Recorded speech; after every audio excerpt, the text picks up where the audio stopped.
Hello everyone, my name is Kaelyn and I am a fifth-year PhD candidate in History and African American Studies at Yale University, writing a dissertation on the legal history of the Black Atlantic. However, I was not a good student and certainly was not an Ivy League hopeful back when I was in community college or high school. I failed and dropped out of multiple classes, really struggled with school generally, and ultimately actually dropped out of community college back in 2015. And I'm telling you this because I want you to know that it is absolutely possible to start from a place where you feel insecure, where you lack good grades, where you lack strong study skills. In today's video, we are starting from the basics and we are talking about how it is that you can go ahead and reclaim your academic identity, find your way to positive grades, and a love of learning. So without further ado, this is my 6-part system to your academic redemption arc. Step number 1. Set your target. Whether you are a mature student returning to school after years in a professional service, or are just heading into a new class or a new semester, or you're in a position where you really need to turn things around for your finals, the first place that we need to start is actually setting a target. Knowing what it is we actually want to achieve and making it manageable. For example, saying that you are going to go from failing class to getting straight A's is a really big jump. Or if you're planning on applying to graduate school and starting your new academic journey, it may be a little bit challenging to apply to the #1 programs right off the bat. So setting our target is about making it feasible, but also taking into account our patterns, our habits, and the ways that we work best. For example, I am an awful test taker. I know that in order to get positive grades in a class, I need to check syllabi to make sure that most of the assignments are written, or that the exams are written, and that majority of the grade is actually made up by written assignments rather than exams and quizzes. I always really struggled with multiple choice exams. So one of the goals that I would have set back in community college was to have all written assignments reach above a B. However, I would keep the bar a little bit lower for exams just because I knew that that's where I struggled most. However, now as a PhD student writing a dissertation, my targets are a little bit different. My target is not to complete the entire dissertation, because that is a very, very big and quite ambitious goal. The goal at the moment is to complete a single chapter and to get that chapter to a place where I am happy with it, that my committee is happy with it, and that I can ultimately use that chapter in order to spin off an article or two. However, if you are a mature or returning student, one thing that you might want to think about when looking at applying to programs is creating a written sample. So instead of setting the target of the application, set the target first at the place that's going to unlock the ability to apply. And this includes written samples, letters of recommendation, things of that nature. So we want to set our targets in the somewhat short term and ultimately at a place where it is feasible, manageable, and is motivating rather than demotivating. Step number 2, get organized. Your organization system might look like a variety of things. I am a lover of using a physical planner as well as Notion. However, you should use whatever system works best for you, and you might even want to experiment with a couple of different methods in order to figure out what is the most feasible. If, for example, you are somebody that struggles with time blindness, having notifications and your to-do list locked into your calendar with notifications and reminders may be a better system than having something locked away in an app like Notion that you have to check regularly. However, if you also struggle with using digital tools, I also recommend using analog. For example, having a whiteboard with a calendar that you can hang on the wall, or having a series of Post-it notes. It doesn't have to be beautiful and aesthetic in order to be functional. Ultimately, you want to find the system that works best for you. Step number 3, establish a routine. Oftentimes, when we are planning our academic redemption arc or we are heading into a new semester, we really go hard on creating a routine that is really centered around our work. However, what I want you to think about instead is creating what I'm calling a minimum viable study routine. Ultimately, this is a routine that takes into account the minimum that you are going to need to contribute in order to reach your target. In order to get those solid grades or in order to make progress on your research, you want to think about the routine that is actually going to get you there, but making it realistic. We are human beings. Sometimes we get sick, sometimes we need time off, sometimes we just need to take the day. And so ultimately, we want to create a minimum viable study routine that takes into account those ebbs and flows of daily life. Saying that you are going to sit down and study for 15 hours a day just simply isn't realistic. Also saying that you're never going to get tired and that you're going to be able to study until late in the evening every single night is also not realistic. Your minimum viable study routine should take into account the amount of rest that you would need in order to perform positively, and the amount of time you need to study and dedicate to your research in order to reach your target. In order to become an academic weapon, you need to get rest. You need to prioritize your health, both mental and physical, and creating a minimum viable study routine, which also incorporates time to be with friends, to get proper sleep, to move your body, to eat well. All of these are incredibly important in your academic redemption arc. Step number 4, select your tools. As I said in the section about getting organized, one of the most important things about your system is creating a set of tools that you use every single day in order to make progress on your work, and that you aren't continuously testing and trying new things. We want to find the minimum viable system that is actually going to work for you. Now, there are a lot of apps and there are a lot of things that we can try as academics, but ultimately, it is about creating a system that works for your personal workflow. I made a video about 2 years ago on my PhD student workflow, and a lot of these tools still stand. However, I'm just going to quickly go over some of the tools that I use every single day in order to produce my research and in order to be a strong student. As you already know, I use Notion for just about everything, including scheduling and staying organized, as well as keeping my literature review notes and anything that I need in order to organize my dissertation. I also use GoodNotes for annotations. This is an application that I use on my iPad, and I use it in order to highlight PDFs. I actually download full digital books on my iPad for my research that I can go ahead and mark up. It's also word processed, so all of the documents that I put on GoodNotes is searchable, so long as the document itself is not a scan. Because I'm a historian, I use a lot of archival materials in my research, and they are from the 16th and the 17th century. They are incredibly difficult to read, and so I use a tool called Transcribus in order to assist with the transcription process of my workflow. If you are not a historian, this may not be the best tool for you, but it is something that works really well for me. And lastly, I use Inara, which is an AI tool for literature reviews, but I also use it in order to make progress on my research. I'm going to show you a quick tutorial because Inara is the wonderful sponsor of today's video. Inara, formerly known as Unriddled, is an AI companion that is acting as your research assistant. AI is not intended as a replacement for reading and for actually engaging with a document, but to be used as a set of tools to allow you to interact with your work in further depth. One way that I do this is actually taking voice notes that I have transcribed about my dissertation. I will record times that I'm having conversations with a friend about my dissertation or some random thoughts that I might have, so that I can take the transcription, drop it into Inara, and then have it ask me further questions. This is really helpful, especially when I'm not around other academics, in order to get further insight into my own ideas. One thing that's really helpful about this is that oftentimes the people that we're speaking to as researchers are within our own field of study.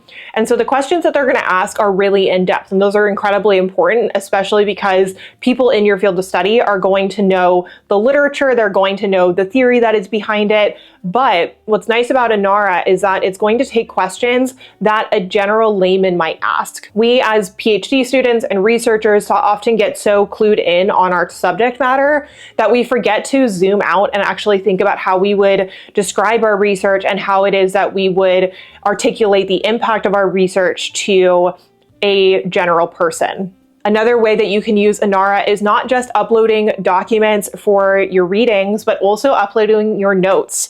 You can use this in order to prepare for exams. And man, do I wish that this was available back when I was preparing for my comprehensive exams. If you don't know, comprehensive exams are part of the PhD curriculum in the United States, whereby you sit in front of a committee of 3 or 4 people, and they ask you a series of questions about a group of reading that you've done. Ideally, you will have read essentially all of the major works in your field of study and potentially in multiple fields of study. Those questions can be anything. And so what's really nice about using AI tools like Inara is that you can go ahead and upload all of your notes from having done those readings and have it ask a set of questions or offer summaries so that you can better prepare yourself for those instances where you're going to be asked at random to discuss what it is that you've learned. If you're interested in using Inara as a research and study assistant, then go ahead and check out the link in the description below. Thank you so much to Inara for sponsoring this video and for partnering with me. I am really excited by this partnership because I find this tool incredibly useful, not only for undergrads, but also for graduate students. So go ahead and check it out and see if it's something that might be useful to you. Step number 6, seek support. Back in my 3rd year, I had to teach a series of undergraduate courses. And what I learned from that experience, and also from my experience as an undergraduate, as a master's student, is how little students actually reach out for support. Professors are required to offer things like office hours, and TAs are required to meet up with their students when they need support. Our advisors are also required to meet with us on occasion in order to support our research. And oftentimes these resources don't really get used. I often found that students would only come and speak to me when it was exam time and they were really struggling, rather than coming to me early in the semester and seeking support as to how they could succeed in the class in general. For this, I have a particular anecdote. Back when I was an undergrad, I was taking a history of Africa course back at UCLA, and we'll go ahead and skip past the fact that it's problematic that there was a single history class for ancient history in the African continent, but regardless, I had so many textbook readings for that class, in addition to 2 lectures and a seminar. And I was taking notes on everything. There was archaeological evidence, there was documentary evidence, there were environmental studies. And so there was just a lot of material to get through. And I was taking notes on seemingly everything. And it wasn't until we were a couple of weeks into the quarter that I actually went to my professor and asked what I should be taking notes on. I felt like I was spending hours and hours and hours taking notes and really getting nowhere, and feeling like I wasn't really absorbing the material. And when I went to go meet with her, she had said, "Oh no, you're not meant to be reading every single word and taking notes on every single thing. These are the things that I want you to pay attention to. This is what you're going to be tested on." Had I just asked when the class started, I could have saved myself so many hours and so much grief, in the same way that I wish that my undergraduate students would have come to me early in the semester in order to discuss what I was looking for in the writing of their essays. Oftentimes they would psych themselves out and get really worried about the prose and how in-depth it was going to be, so much so that they would become paralyzed. What I wish they had done instead was come to me, in which case I would have told them that at the end of the day, the thing that I'm looking for and the thing that I'm grading for is their comprehension of a particular document and their ability to discuss the importance of that document, or the importance of a period of time, or the importance of a particular person in a series of events. Therefore, you should seek support early on. Go to your advisor, go to your professors, go to your TAs, ask for help. And it's not just in those moments when you have an exam or you have something coming up. Go to them and ask what it is that they want you to learn from that class. What is it that they want you to walk away with? Because oftentimes what we perceive as students as the thing that's important often doesn't actually align with what our instructors are looking for. Furthermore, it's important to seek community. This means reaching out to people within your classes and actually asking for support to start a study group. I personally really struggled in community college with my GE classes in the sciences and in maths. I remember having a statistics class that I had failed twice, and I was taking it a 3rd time, and I wasn't going to be allowed to take it again. I needed to pass this class. And I could not, for the life of me, figure out how to get through these equations. I just could not get it. And so finally, before the midterm, I reached out to one of the girls in my class and asked if she'd like to study together. From that point forward, we met up twice a week to do the homework together. And because she had a better grasp on how to approach the questions, it helped me to better understand how to actually perform the assignments.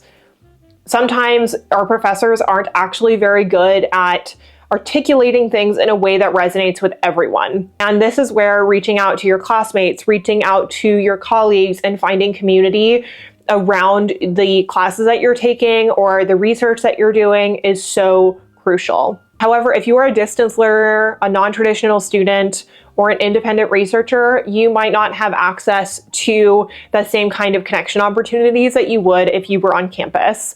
I personally live thousands of miles away from my university right now doing research in the UK, which means that I need to find community and connection within the scholarly community beyond Yale. Therefore, I also recommend checking out Accepted Society. Accepted Society is my own business. I started it 4 years ago and co-own it with my best friend, Kate. It is an online community for academics, both students, researchers, and educators. And this is a space where you can connect with others that are doing similar work to you in order to seek support, to collaborate, and to co-work even if you're far away. We've got members from all over the world. So if you want to go ahead and check it out, then I'll have the link to a 7-day free trial down below.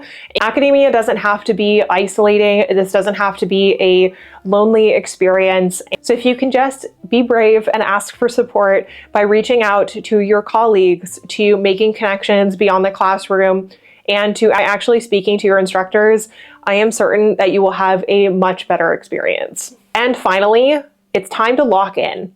I want you to think about Elle Woods preparing for the LSAT, having her own personal academic redemption arc, and creating the conditions in which she studied best. Didn't study alone. She connected with her sorority sisters and her community in order to cheer her on, and she studied in beautiful libraries in her room and alongside her friends in order to reach her goals. With my own academic redemption arc, one thing that I am personally going to be doing is primarily studying and writing my dissertation in the mornings. This is when I work best, but I'm also going to try to mix it up. I often find that I get quite stagnant working from home all of the time. So I am going to be creating study sessions and whatnot through Accepted Society out in London. So if you are based in the UK and you would like to study together, then go ahead and check out some of the in-person study sessions I'm going to be running in London. I'm also running a writing retreat in August. So if you want to learn more about that, then go ahead and look down below. But this doesn't have to be a change of location. It can also be something as simple as lighting a candle, as creating an ambiance playlist in order to help you lock in on your work. Back when I was working on my prospectus for my dissertation, I actually had one set playlist that I played every single time I sat down to work. And now every time I hear the Howl's Moving Castle theme song, I associate that with getting a lot of really solid writing done. So go ahead and create the conditions in which you will study best by curating that playlist, by creating an environment that is both inviting and motivating. If you know what that looks like for you, then go ahead and leave a comment down below as to what your motivational study setup looks like. We can take some inspiration from one another. I can't wait to see what it is that you come up with. And we are now at the end of today's video. I just want to say a quick shout out again to Anara for sponsoring today's video. Thank you so much for partnering with me on this. And thank you for watching today's video and hopefully subscribing to the channel. We are on an academic redemption arc ourselves, and I can't wait to get back into my dissertation. I recently left a 9-to-5 job and I can't wait to absolutely dive into my research. So if you want to go ahead and follow along and see the dissertation diaries and how the project unfolds, then go ahead and stick around, and I cannot wait to see you in the next video. Thank you so much for watching, friend, and I'll see you next time. Bye.